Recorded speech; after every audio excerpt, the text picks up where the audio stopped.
maisha yenyewe kwa mtu ambaye ameokoka, hasa tukisema maisha tunamaanisha kitu gani? Kuna siku moja niliwauliza hao watoto, nikasema what is life? Maisha ni nini? Na nikawaambia kwamba hamna jibu ambalo tunasema kwamba sio sahihi. Jibu lolote linaweza likawa sahihi kwa kadiri ya mtu anavyoona yeye, kwamba ndivyo anavyoelewa maisha.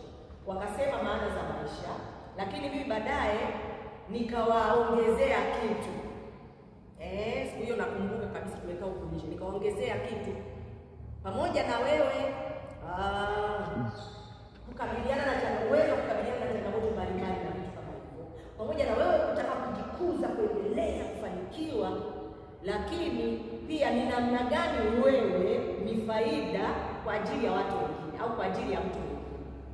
Kwamba tukiwa na definition ya maisha tu ni kwa ajili yangu tu, inakuwa haitoshi. Kila kitu ni kwa ajili yangu, nifanikiwe, ninuliwe, nikae salama na vitu kama hivyo, vyote ni vizuri. Lakini tukiangalia maisha kwamba pia namna ninavyoweza kuwa wa faida kwa mtu mwingine. Na kitu cha pili kwenye maisha ambacho ni cha muhimu kwetu tuliookoka ni labda sio kama cha pili kwa umuhimu.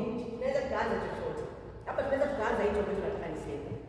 Ni namna gani naweza nikaishi maisha hapa duniani na bado nikampendeza Mungu.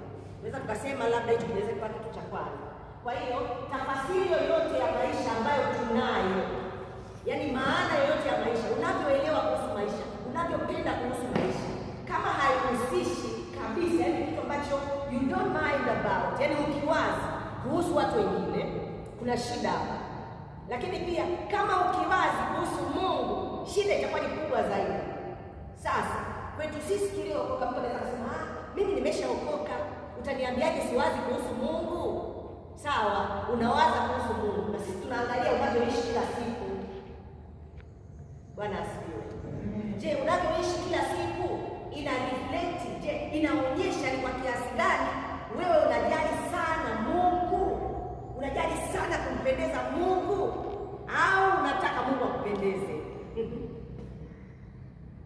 Mungu atusaidie sana, kwa sababu watu tuliokoka ukiangalia tunaweza tukajisahau sana kwa tunataka Mungu atupendeze, Mungu atufurahishe. Na ndio maana hata nyimbo za kuonyesha Mungu anakutendea zinapendwa na kila mtu. Ni vizuri tu, yaani kila mtu angependa Mungu akutendee, Mungu akufurahishe. Lakini je, sisi kumtendea Mungu, sisi kumfurahisha Mungu, inatakiwa ni kipaumbele. Bwana asifiwe. Amen. Inatakiwa kwa kweli kipaumbele chetu